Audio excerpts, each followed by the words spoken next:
welcome back to the Patriots 300 Level Podcast. My name is Eric, and I'm joined by my co-host Kevin.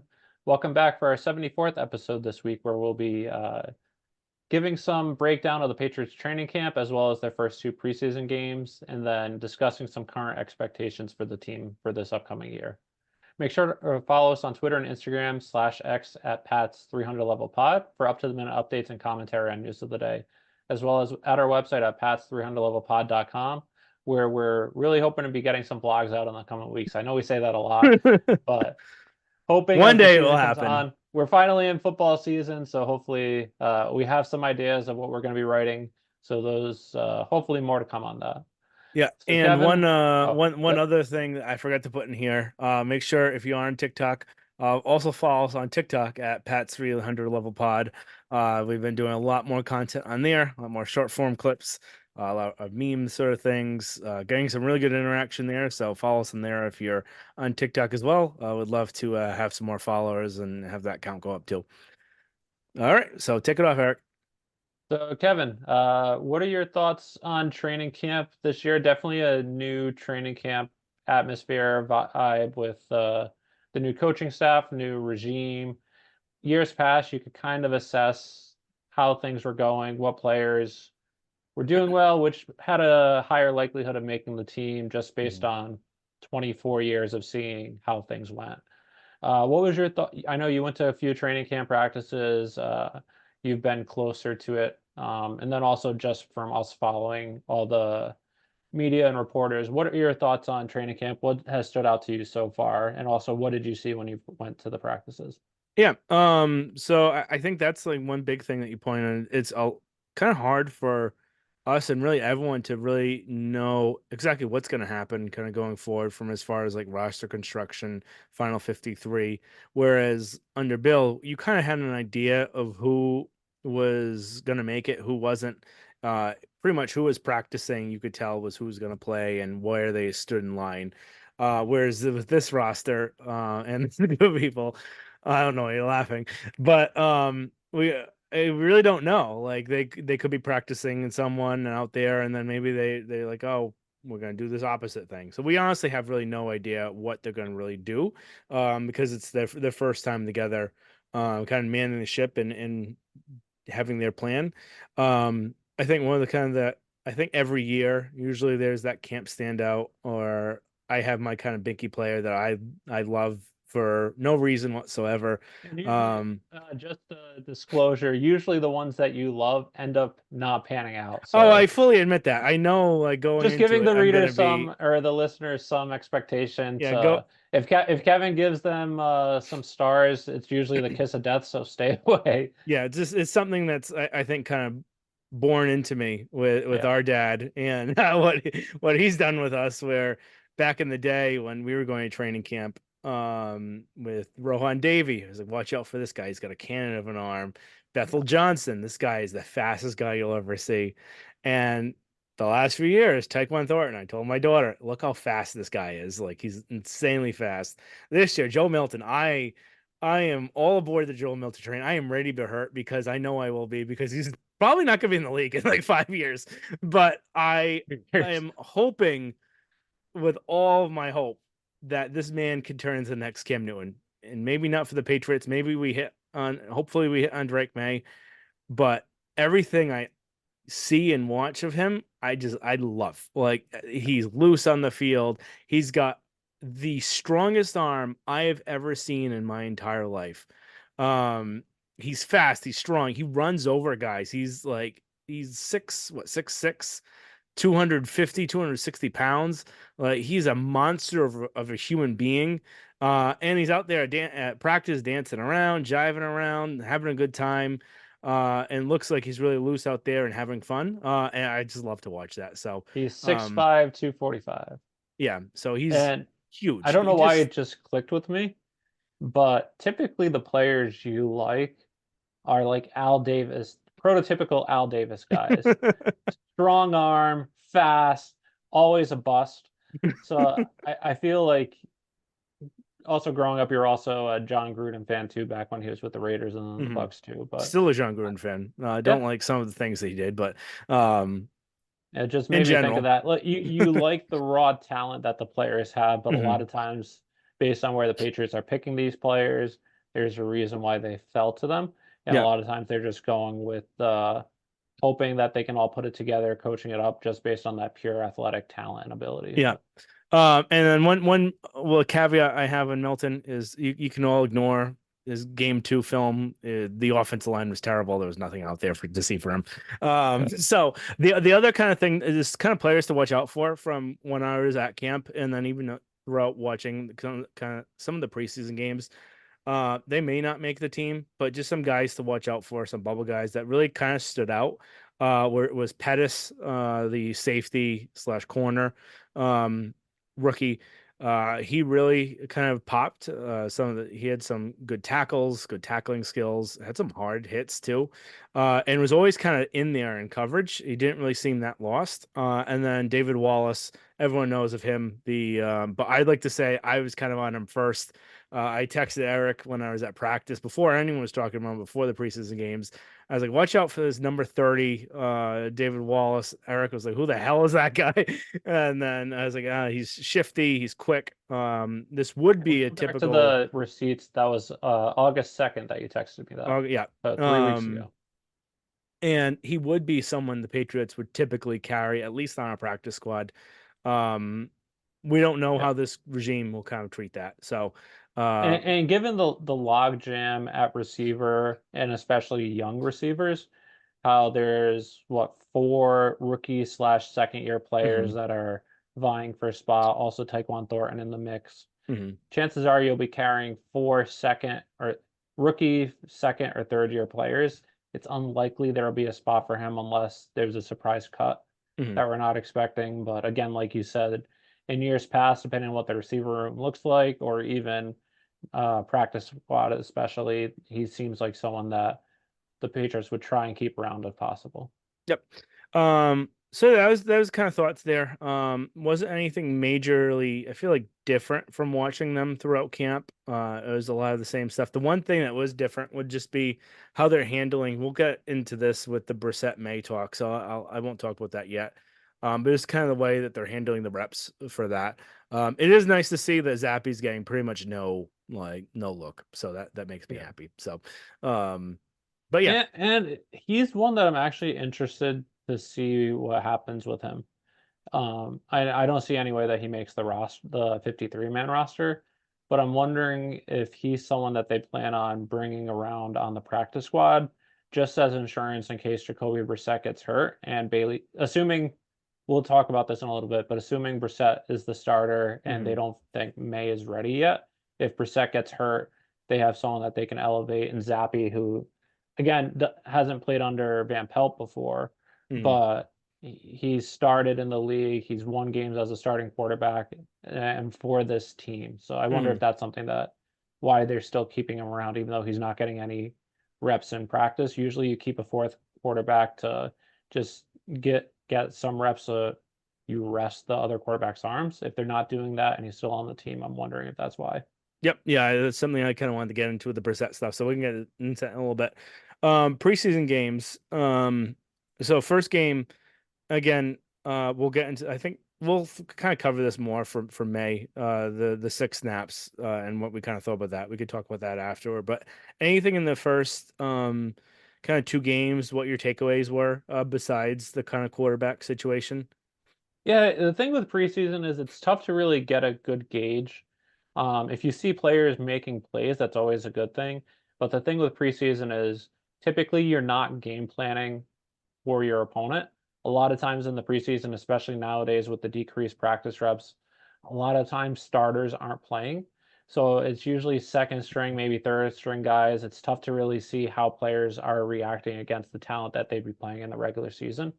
It is still good. You want to see them making improvements, but it's really tough to get a good gauge on that. Also, sometimes you might be practicing specific plays or schemes, regardless of what the opponent is doing, just to see how it works on different formats. So, for instance, from a defensive side, you might want to try different blitz packages just to see how is that going to work, even though a play might not really be the perfect play for it. I'd say that some things that stood out was Milton looked great in the first preseason game, didn't look great the second. The offensive line has been an issue in the games and training camp, the reports. It's really been an issue going back to 2019, really, if we're talking about it. There's been some good players, but there's always been at least one hole. And in the years past, I see that we're going to talk about, we'll just talk about offensive line now. Let's just get right into All it. right.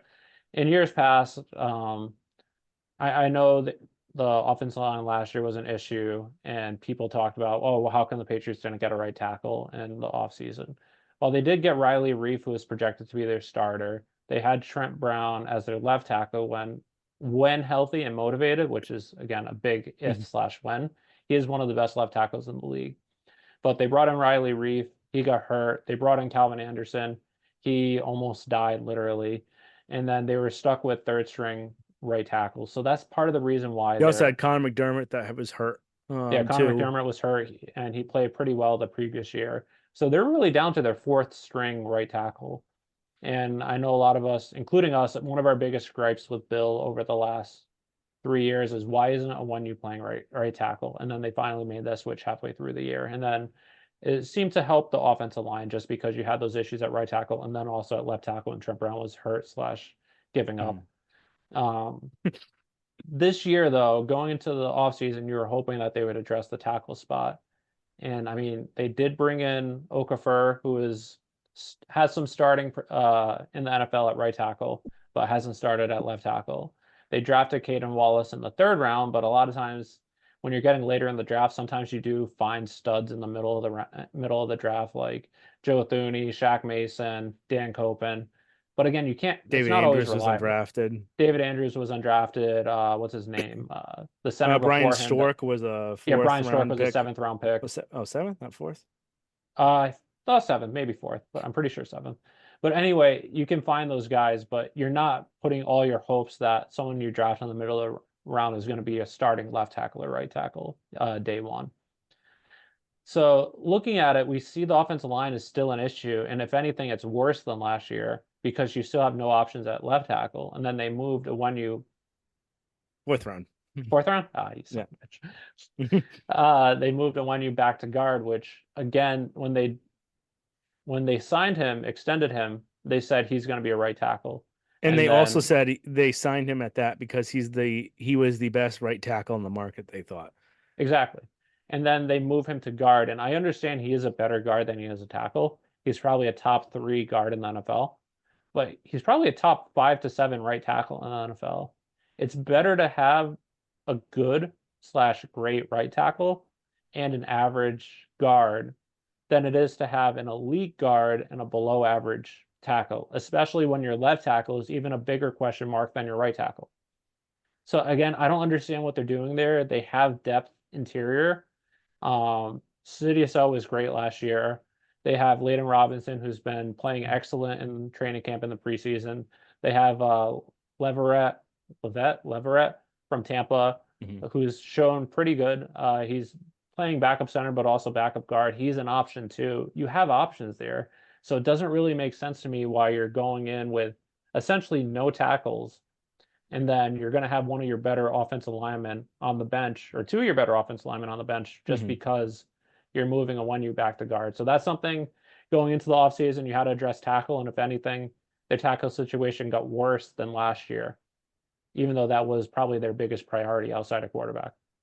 Yeah. And the thing is, too, with Wallace, who knows? He could be good. But Paul Perlow was saying this. I don't want to copy what he was saying, so I wanted to give him credit. But there's 32 teams in the NFL. Not all 32 teams have a good left tackle, and there are some that are always searching for one. The odds that Penn State had 2 NFL caliber left tackles on the roster at the same time at Penn State, of all places, is just very unlikely. So the odds that Wallace will be a good left tackle, he still could be good. I'm not going to say he's not going to be good, but just putting all their eggs in the basket of we're projecting that 2 guys that have never played left tackle in the NFL are going to play left tackle, and one of them is going to be right, and saying, oh, well, of the 2, one should do it. That's pretty hard to kind of say. But with that said, in the situation that they're at, they should be starting Wallace at left tackle. They should be Or at having, least giving him reps. yeah. And he finally got reps today, but that was because Vidarian Lowe was hurt. I really don't want to be seeing Vidarian Lowe out there. Everyone's saying that he's much improved this year. It's the scheme change. I just, my eyes don't tell me that. I'm pretty sure for Pro Football Focus, last year he was rated the 88th guard or 88th tackle out of 89 tackles. Mhm. And then also the thing too with that is not only are you putting two people at left tackle or trying two people at left tackle who have never played left tackle in the NFL slash one of the worst tackles in the NFL last year in Low. You're also moving your best tackle inside. So Mhm. you're essentially going at the season with no tackles. If your only hole is left tackle and you have four decent, great offensive linemen, you can at least try and manage that. You can try and cover that up where you have an extra tight end who chips off the edge. You have a running back that stays in and helps block or chip. There are ways to mask that. If you have two holes at both your tackle positions, you're kind of screwed unless you're going Mhm. to be running inside every single play. But if you're running inside every single play, the defenses are going to adjust and kind of move inside as well. Yeah. And then the fact too that either So or Robinson will likely have to sit on the bench based Yeah. on what they're kind of doing right now. And So was ranked, I think, the top guard last year of rookie guards. Yeah. Um, and Robinson's been playing really well. So why sit one of them when you could sit a lower performing tackle? And then the other thing caveat is that Cole Strange supposedly there's no the hope isn't lost on him for the season that they think that he is going to come back this year later on in the season. So if he does, where are you going to put him? And then Yeah. here's one thing I've floated out is one of two things. One, a lot of people projected him being an actual better center than the guard, especially in a West Coast offense. So is he going to be David Andrews' long-term replacement? Because David Andrews is getting up there. Or how would you look at left tackle? He is kind of short, but in a West Coast scheme, it's a little bit different. You need a little bit more agility. So would he be someone that could fit in there? Maybe. Yeah. It's tough to say. Probably So, not for this season, considering the oh yeah, injury, there's no the chance practice, that but yeah, but his size and athletic ability is someone that theoretically might make sense there. I believe even like in the offseason, Coach Williams, if you don't follow him on Twitter, he's a great follow. I believe it was him. If not, I apologize to who said it. Was saying that based on his athletic build, based on his RAS score, his size, he was someone that you could project actually moving out to left tackle and being successful. And then I know a lot of people harp on Cole Strange because they think he was overdrafted, and maybe he was. But last year, he was actually playing really well the last 7, 8 games of the season when Belichick was coaching him up until he got hurt. And it's unfortunate he's had injuries most of his career.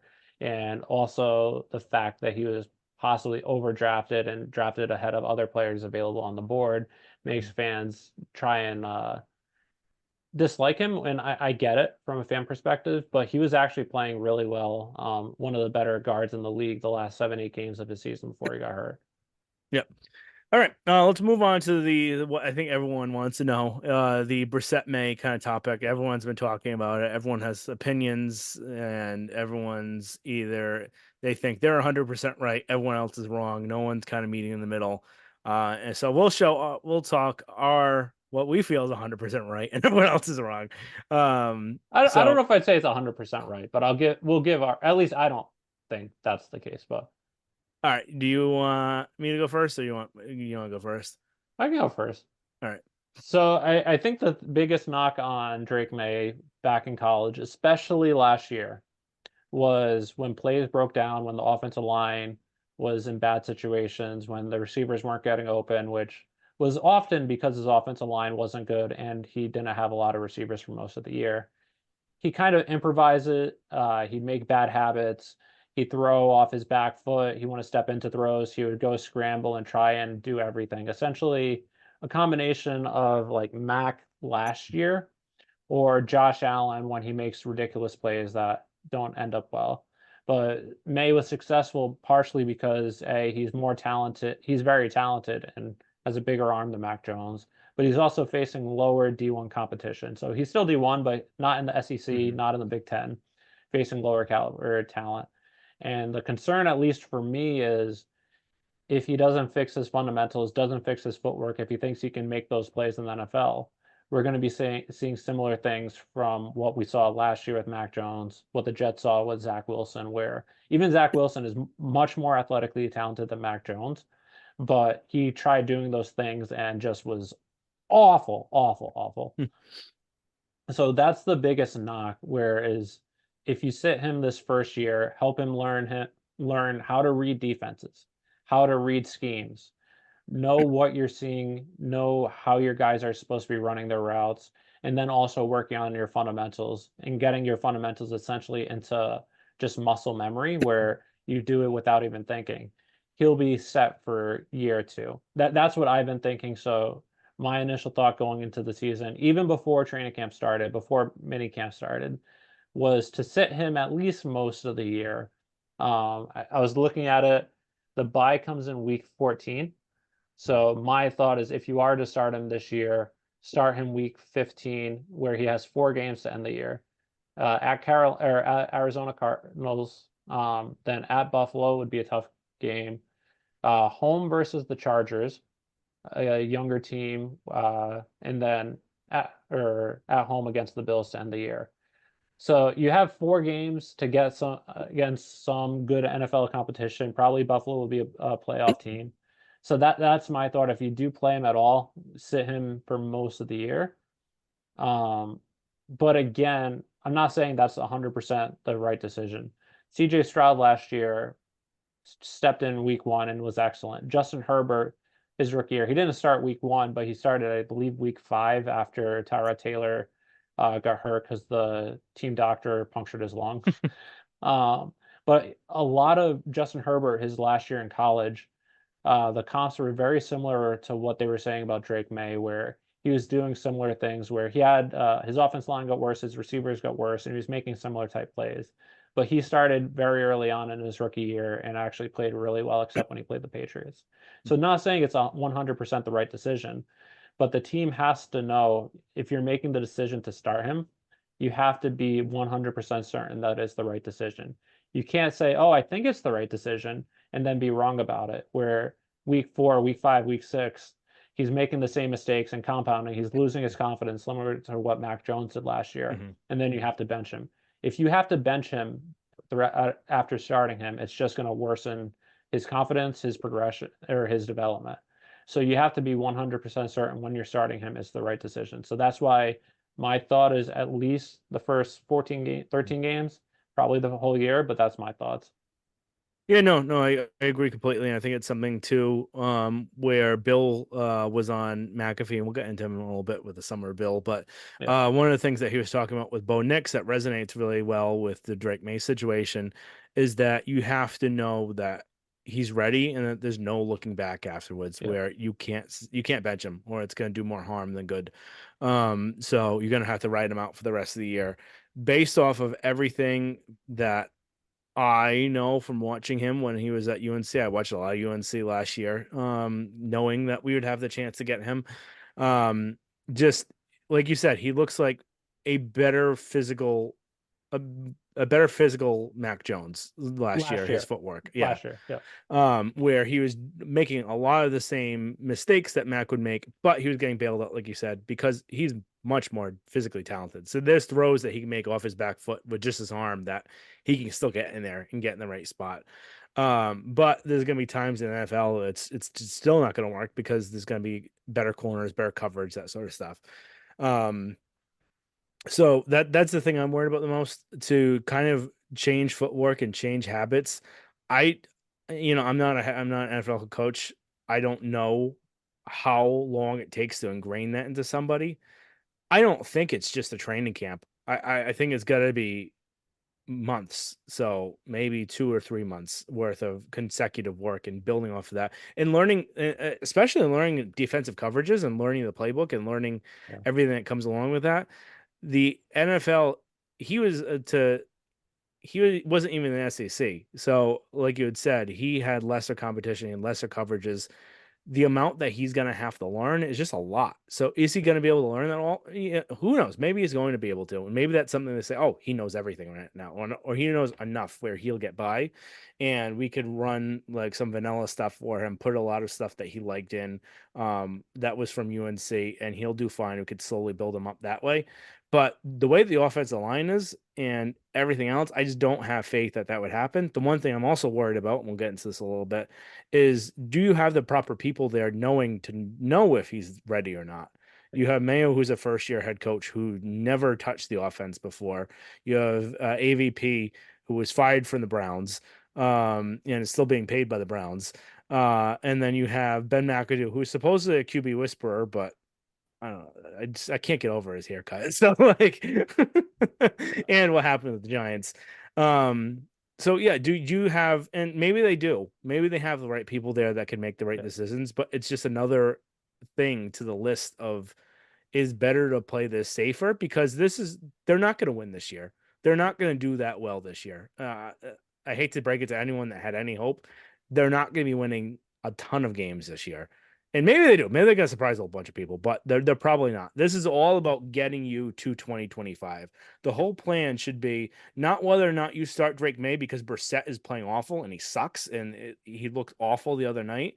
That's completely irrelevant to when you start Drake May. You start Drake May when he's ready. It doesn't matter. Brissett is blowing up the world. You find another option for that if that's That's happening, also or you exactly suck it what up. Ernie Adams said too on the Edelman Mm-hmm. podcast when Adams was on the second time is Yep. you don't start him when you need him, you start him when he's ready. Yes, because you have 4 more years of him under a rookie contract. You need to make the best of that, and you need to gear this up till, yeah, they're probably not going to make the playoffs in 2024. How are you going to get to the playoffs and be competitive in 2025? That's the biggest thing. It's not really do we get Drake in there as fast as possible? How do we get him acclimated so he could start in 2025 and they could be a contender in 25 to 25? Maybe not win a Super Bowl, but maybe win a playoff game. Um, and how are you going to do And that? and I know some people are saying Mac Jones started as a rookie. A difference with that is Mac Jones was a fifth year senior. Granted, he only Mhm. started 1 year, but he was also sat behind two NFL starting quarterbacks and Jalen Hurts and Tua. And But he played in also a pro style he played in NFL a pro offense style at offense. Alabama. And also, most of his rookie year, they didn't give him much, which is part of the reason why he was so successful. They gave him And very why he little. played was not successful the following years because when they tried to put more on his plate, he just couldn't do it. Exactly. And then another thing that we talked about on this podcast, and I talked with you a lot, even before the Patriots drafted May. My biggest concern was that they draft him. He's so much more athletically talented than Jacoby Brissett. No digs to Jacoby Mhm. Brissett, but May is just a freak of an athlete. Strong arm, very athletic. In training camp against not real rushes, not real pressures. Yes, you're seeing the pressure, but you know you're not going to get sacked. So you know it doesn't really matter. In games, you're not really getting game planned against. Mhm. Think my worry was that he was going to look better than Jacoby Brissett just because of his Mhm. talent. But Yeah. once the coaches wouldn't notice that's the reason why, and then put him in before he's actually ready to face real pressure, to face real game planning. And that's still my worry. I know with what Mayo's saying, I know it's contradicting a lot, but based on everything, I'm still expecting Jacoby to start game one, which is part of the reason why I think he's saying some of the things he's saying. But that's just my worry is that since he is more talented than Jacoby, he's able to make throws that Jacoby can't. Mhm. That since he's not facing real defenses, real pressures, worrying about getting sacked, he's able to make those throws and not panic because he has no reason to actually panic right now. Yeah. And even the day he was drafted, he was better than Jacoby Brissett and would have played better than Jacoby Brissett if just thrown in there. Like you said. So In they like should a be seven on factoring seven in. flag football, like he talented, he can make throws that Jacoby couldn't. Mhm. Um and like I said, it has to be when he's ready. It's not they're two separate things. So if Brissett is blowing up the world, making bad interceptions like he did the other day, you have to just stick with the plan. That other thing with that interception too, which kind of if you're expecting the Patriots to do well this year, I was watching the game on my laptop or at home on my TV, and then right before the play, I saw Jacoby stare right at Antonio Gibson for like a good second and a half, and I said out loud, and then I texted you, they're going to do a wheel route to Antonio Gibson. Sure enough, snaps the ball, does a wheel route to Antonio Gibson. Gibson's covered, and then he panic and throws it to his third option, then it's a pick. So he stared down the guy who's going to be throwing to and kind of gave me, who's not an NFL coach, was never a high school coach or college coach. Granted, I played before, I know the game, but for just a layman football fan, I knew what was coming, let alone NFL defenses or teams that are actually preparing. So again, I know Jacoby Brissett he's more of a game manager that doesn't make tons of mistakes, but if you're expecting the Patriots to do well, But even that's that, is just he even going to be like is he going to be what he was advertised of, or is this going to be another Brian Hoyer situation where he's yeah, supposed to be a game manager and he goes in there and he just craps his pants? that's fair. We don't know. So he supposedly did well when he was with the Browns and when he's played everywhere else, but he did not have a good game. And again, it's Yeah. one game, it's a preseason. But yeah. All right, let's move on. Wide receiver group. We did not get into yet. So it seems like the group is going to be Thornton at the X, Pop, Polk, Baker, who's actually seems to be dipping down kind of the depth chart over the last couple Kevin days. gave him the kiss of death, and in our dynasty league, drafted him in the fourth round.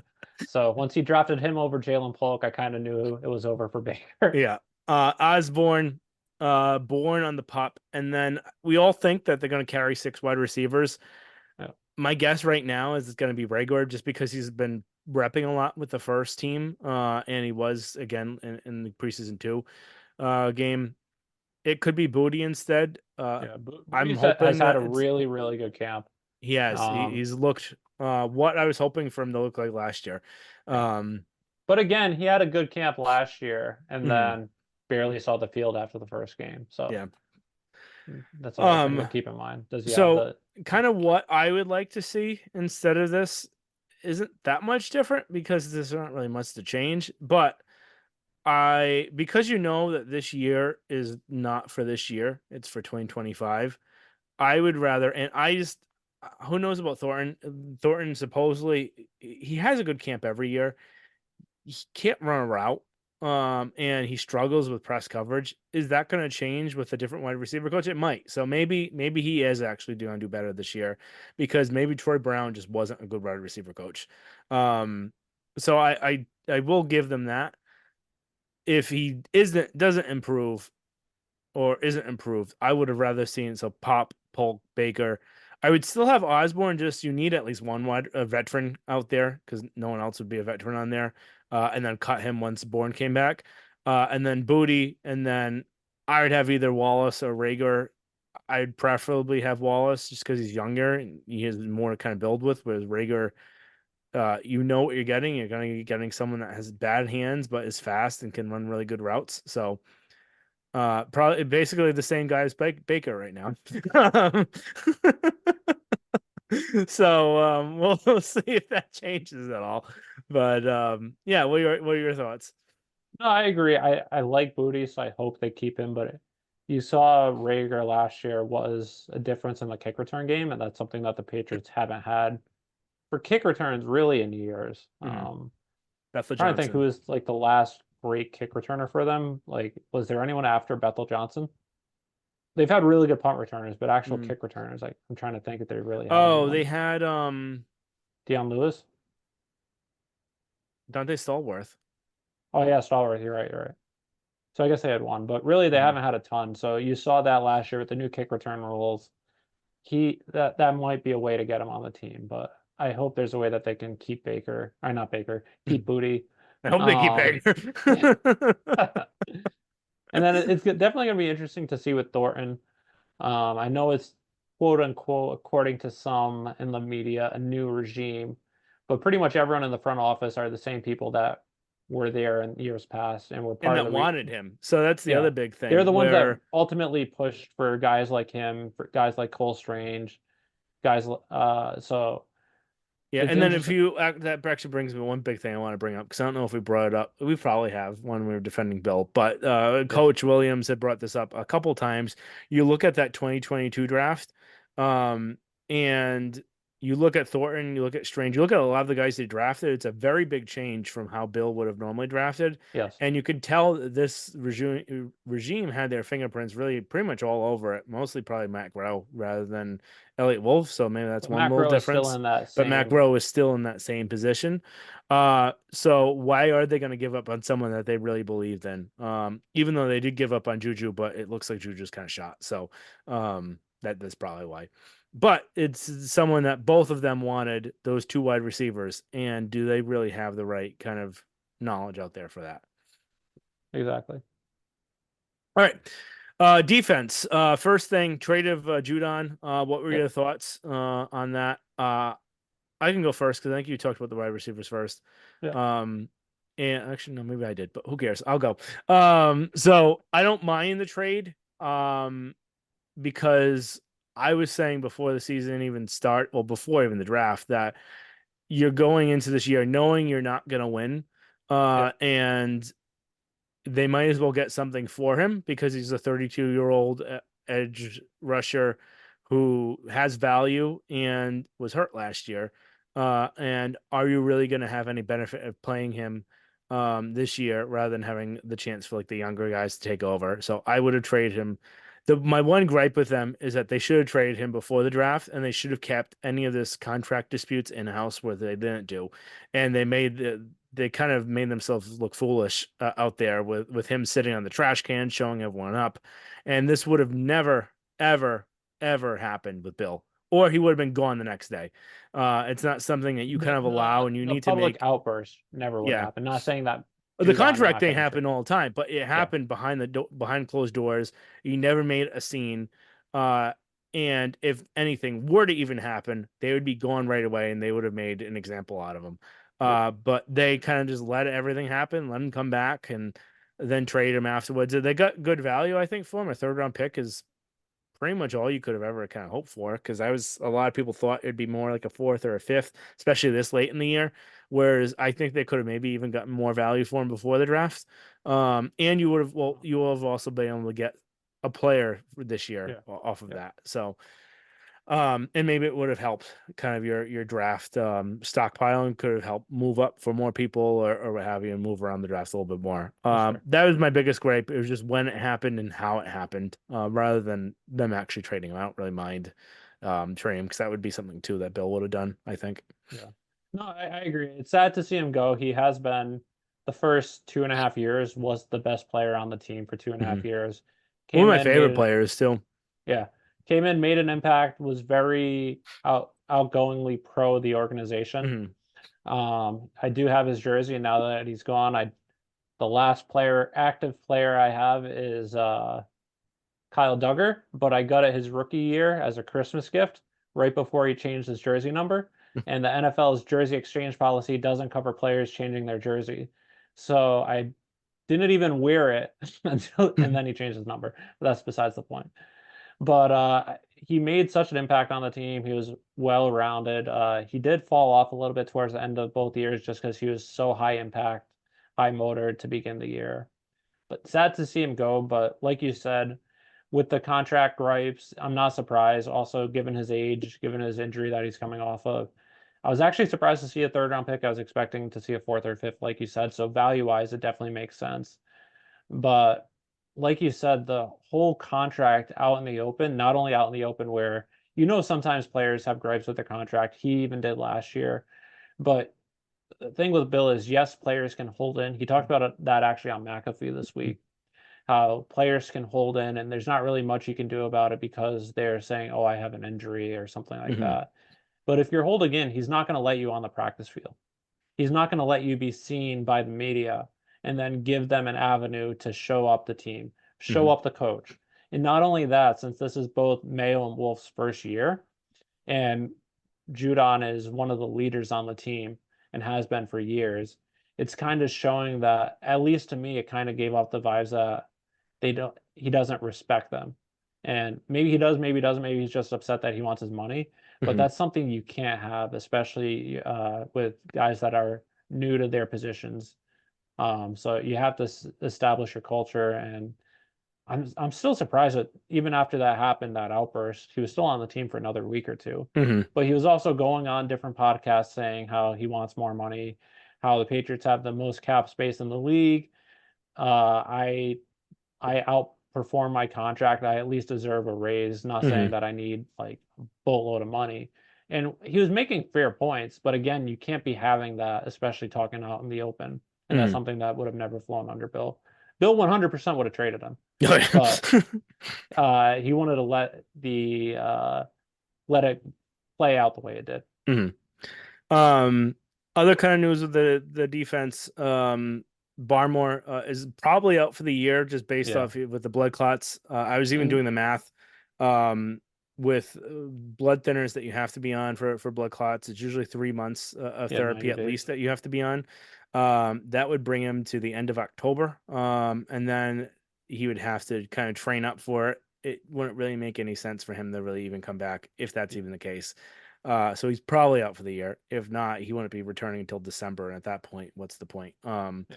And then David Andrews was in a similar situation. I believe it was right before camp or early on in camp where he Yeah, had blood clots, and then he was out the entire year, but then came back the following year. yeah. Again, we have like his health is first and foremost. Football's always second to stuff like that. So we don't even know if he'll be back next year. Hmm. Hopefully he is, but hopefully he just gets healthy during this time. Yep. And then really the only other defensive note I had really was just Gonzalez doesn't seem to really be flashing as much as he did last year. I Yeah. don't know if it's him kind of having that year two slump, if he kind of thought a little bit too much of himself and hasn't really put in the work for it. I don't really Coach know. Williams talked about this a little bit that it's tough to really gauge guys on one-on-one drills, which is essentially where a lot of the Hmm. media reports are coming where, oh, Gonzalez was 0 for 3 in one-on-ones. Again, when in the joint practices, he was going up against the Eagles wide receivers of A.J. Brown and Avonta Hmm. Smith, who are two of the best wide receivers in football. So tough matchup. But it's tough to really gauge from that. But it is for me. I am slightly concerned about that. Yeah, I Also, think. he doesn't have Bill as a coach anymore. How much did Bill and Steve have an impact on his play, the schemes, putting him in the right positions to succeed? Again, we haven't really seen him play in a real game, so we don't know how that will be. But that's something to just keep an eye on as the season goes on. Yeah, that's what I was gonna bring up too, where without Bill and Steve, how much of an effect that they did have on him. Pellegrino, I think, is a really good cornerback coach. Yeah, And I was worried that he'd be gone too. But I'm glad that he's there to kind of hold down the ship there because they've produced really good corners over the yeah, years. So is it the scheme more? Is it Pellegrino? Is it both? We'll kind of see what happens, but hopefully he can continue the streak. I know the Fox.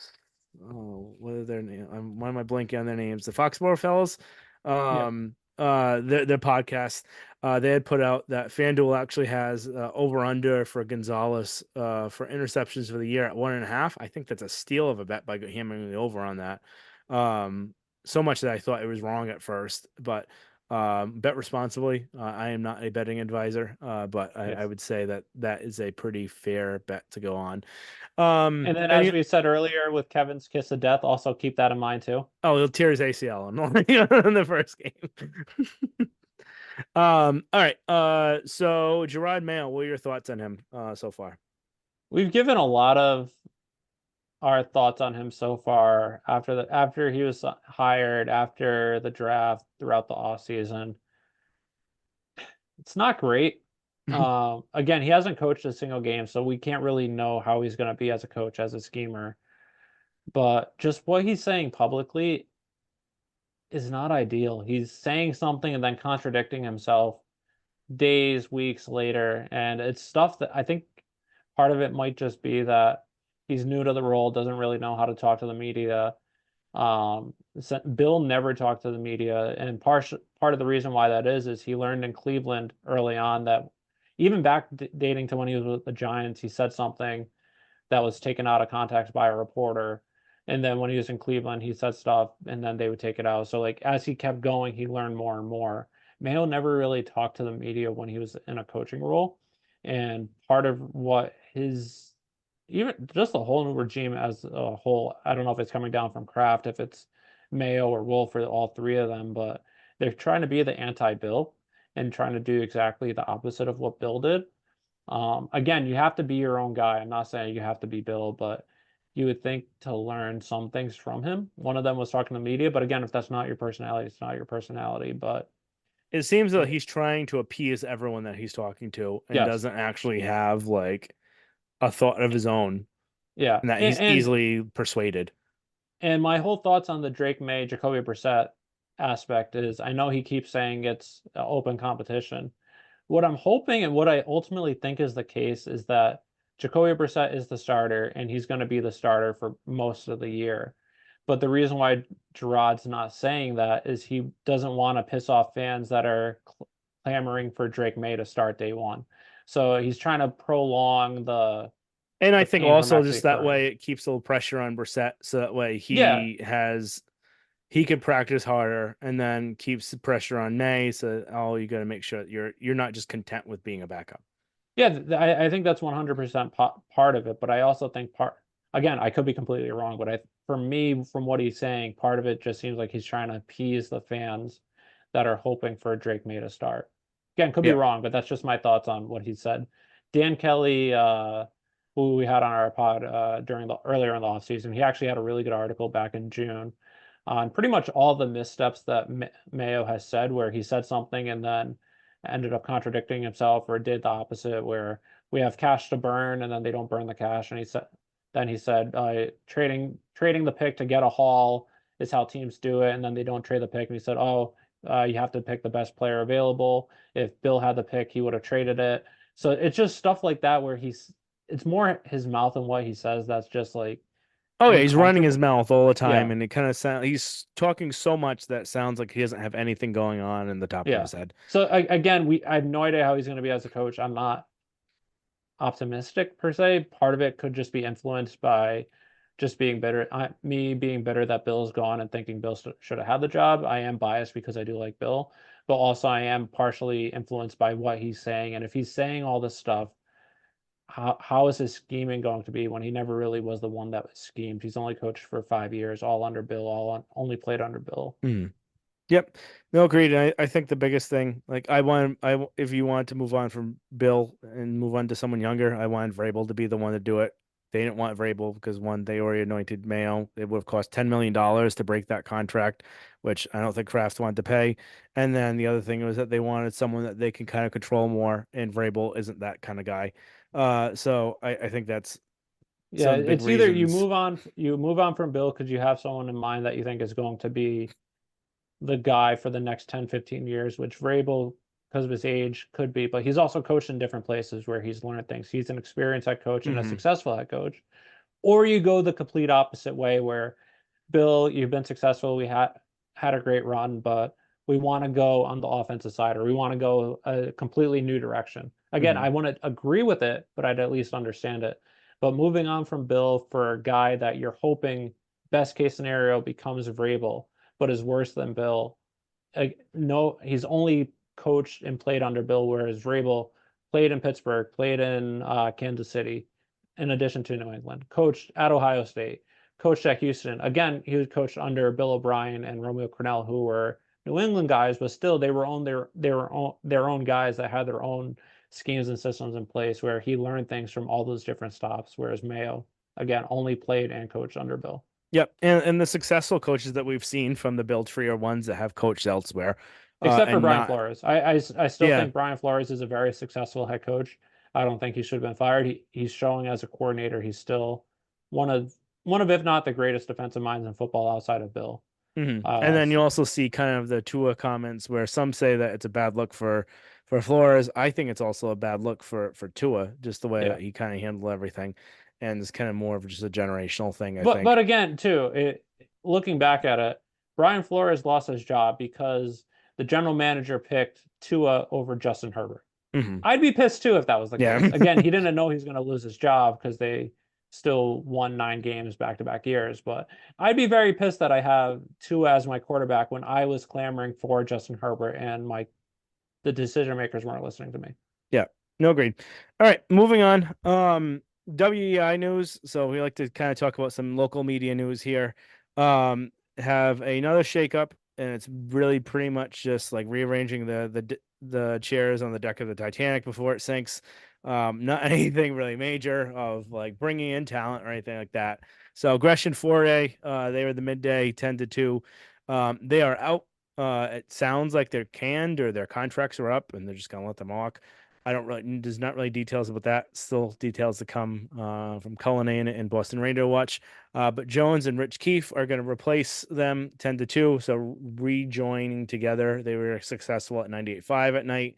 Part of And it I is wonder if because, like that actually does make a little sense. Again, I hate Adam Jones. I don't listen to I don't live in New England anymore, so I don't listen to sports talk radio in New England. And I have a great sports talk radio out in San Diego.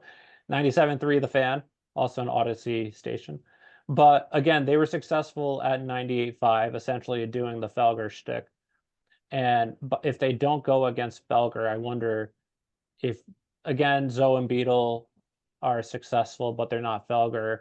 If you get the people that want to listen to the negative aspects of Felger and Maz at a different time slot, maybe that's what they're hoping to be successful.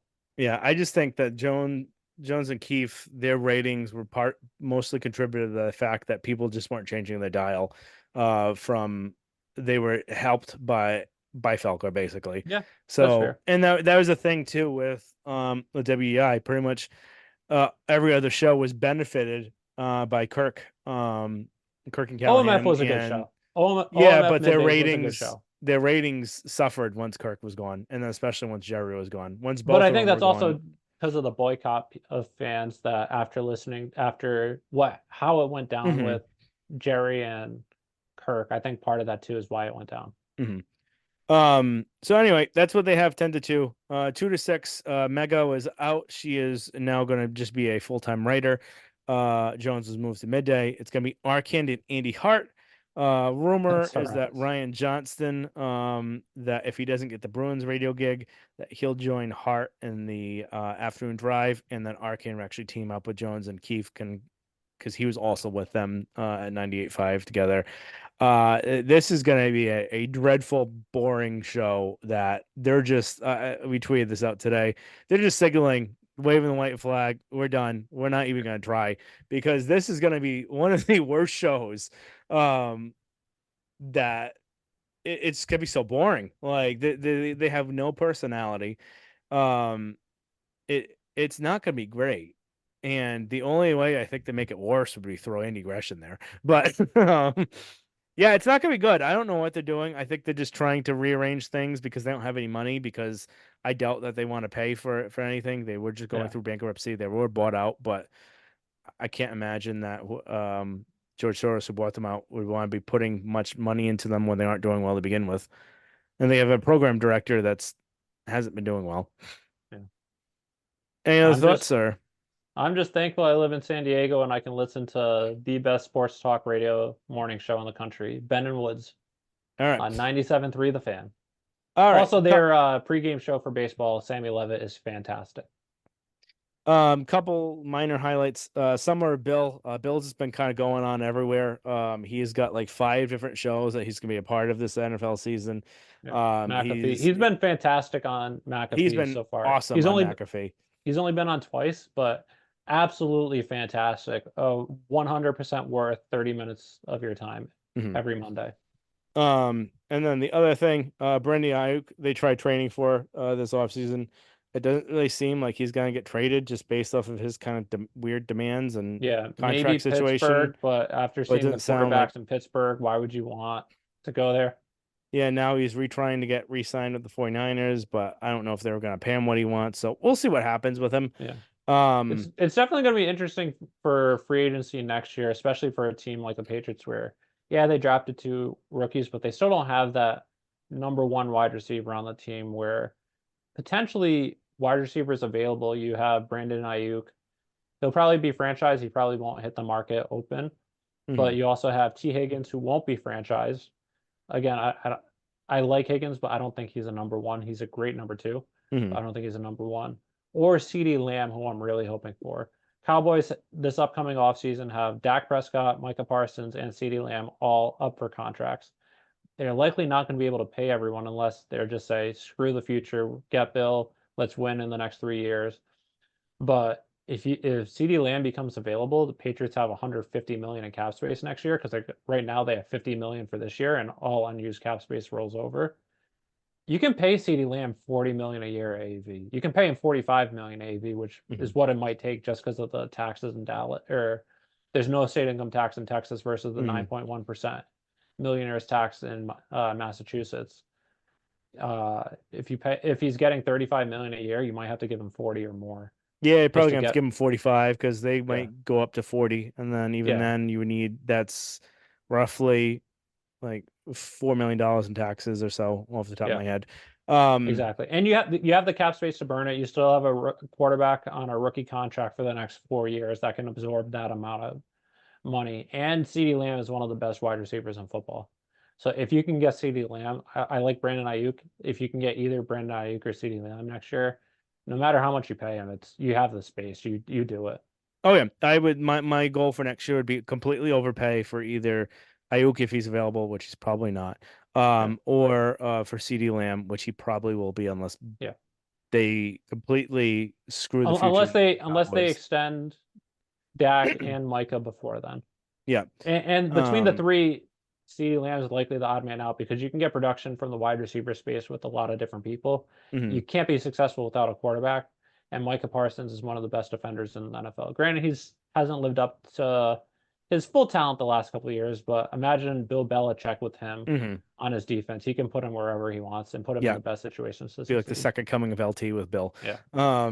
So yeah, if you have the opportunity to sign him next year, I would give whatever money that you have for that.